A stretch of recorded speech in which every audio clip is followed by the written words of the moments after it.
Hello, I'm Russell Miller, one of the pastors here at First United Methodist Church in Boerne, and I welcome you to this Holy Week service. Today is a day we call Maundy Thursday, not Monday Thursday, Maundy Thursday, M-A-U-N-D-Y. It can be a little bit confusing, can't it? That English word Maundy is only used, as far as I'm aware, in its religious context, when it's referring to this particular day in the Christian year, the Thursday before Easter, Holy Thursday, as we call it sometimes. And that word Maundy comes from the Latin word mandatum, which means command, and it's referring to Jesus' words to his disciples at that last meal they had together before Jesus would go to his death. Jesus said, "I give you a new commandment, that you love one another. Just as I have loved you, so you should love one another." And Jesus says this to his disciples after performing an extraordinary moment of humility by washing the disciples' feet. And this moment is only recorded in the Gospel of John. The other three Gospels focus more on the meal that they have together, which is so important too. It's the basis of our sacrament of Holy Communion. But John gives us another perspective of the events that happened that night. So I invite you to hear the story. Now before the festival of the Passover, Jesus knew that his hour had come to depart from this world and go to the Father. Having loved his own who were in the world, he loved them to the end. The devil had already put it into the heart of Judas, son of Simon Iscariot, to betray him. And during supper, Jesus, knowing that the Father had given all things into his hands, and that he had come from God and was going to God, got up from the table, took off his outer robe, and tied a towel around himself. Then he poured water into a basin and began to wash the disciples' feet and to wipe them with the towel that was tied around him. He came to Simon Peter, who said to him, "Lord, are you going to wash my feet?" Jesus answered, "You do not know now what I am doing, but later you will understand." Peter said to him, "You will never wash my feet." Jesus answered, "Unless I wash you, you have no share with me." Simon Peter said to him, "Lord, not my feet only, but also my hands and my head." Jesus said to him, "One who has bathed does not need to wash except for the feet, but is entirely clean. And you are clean, though not all of you." For he knew who was to betray him. For this reason he said, "Not all of you are clean."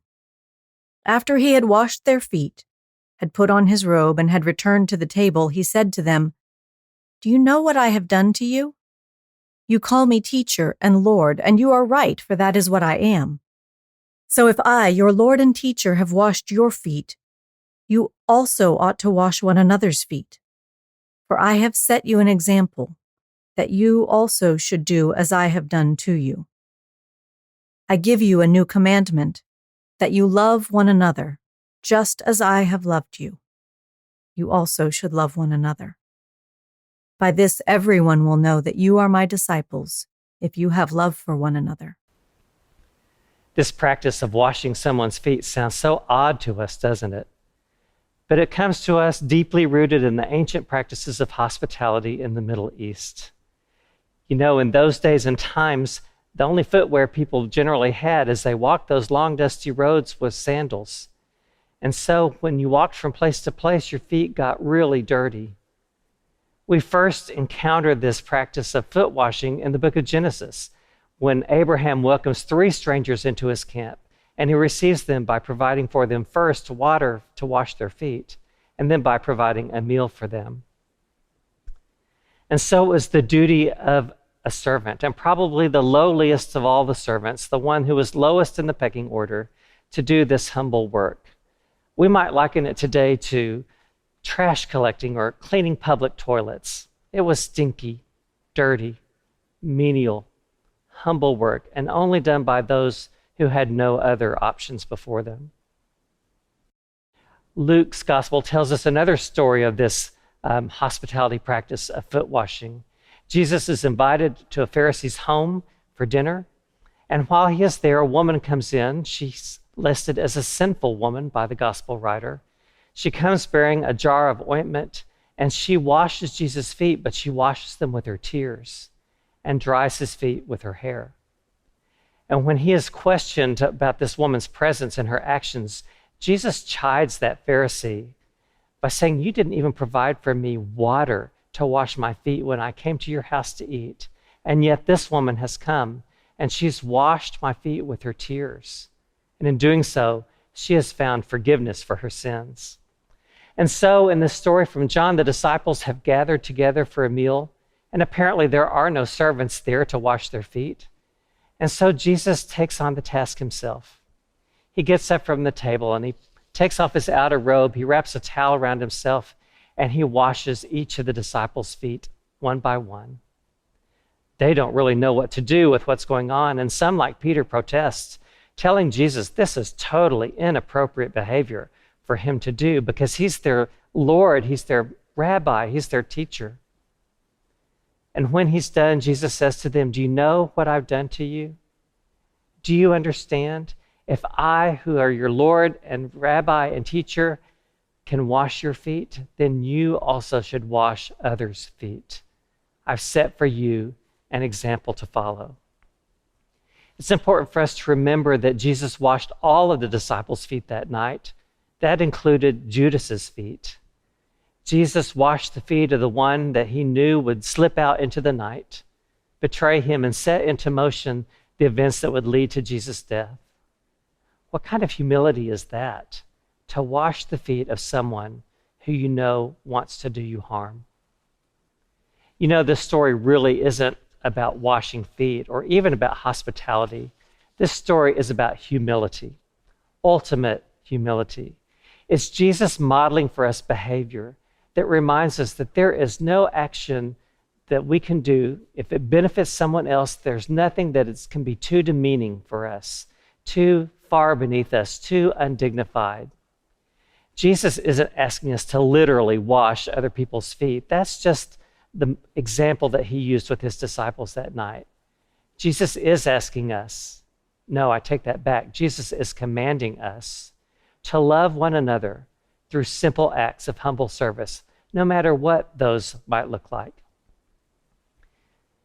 You know, we consider baptism and communion to be the sacraments of the church. They are so because Jesus instituted them, and the scriptures tell us that we must follow them and observe them. So I've often wondered why foot washing isn't also considered a sacrament, because it seems to me some of that criteria still fits. Well, it's true that the church down through the ages has made quite a spectacle of Maundy Thursday. In years gone by, the Pope, or the Pope's people probably, would find beggars on the street and wash their feet publicly on Maundy Thursday. English monarchs used to do the same until it just got to be too uncomfortable to do that. So now they give out money, Maundy money it's called, once a year. And then it hit me. This isn't supposed to be a ritual that we do just once a year, or something we do once a month, as we often do with communion, or even once in a lifetime, as we do with holy baptism. This is supposed to be something that becomes so deeply ingrained in us, it's become such a part of us, that we do it all day, every day. Maybe it's not so bad that we sometimes confuse Maundy with Monday, because really every day is a Maundy day. Every day is a day to follow Jesus' command. And by this, Jesus says, everyone will know that you are my disciple because you love one another. This kind of love isn't romantic love, and it's not even brotherly love. It's not reserved only for those people that we like, or even for those who are not trying to do us harm. This kind of love is deliberately and intentionally doing something to benefit someone else with no thought of anything in return. No recognition, no repayment, probably not even a thank you. It's very simple, but it is not easy. So on this Maundy Thursday, I invite you to consider maybe literally washing someone's feet today. Do it as a ritual. Do it as a reminder. Do it as an example that says, this is the kind of mindset that I want to adopt from here on, to be in humble service to any of those that I encounter.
now go into the world with eyes open to see, ears open to hear, and hearts open to loving one another. Amen.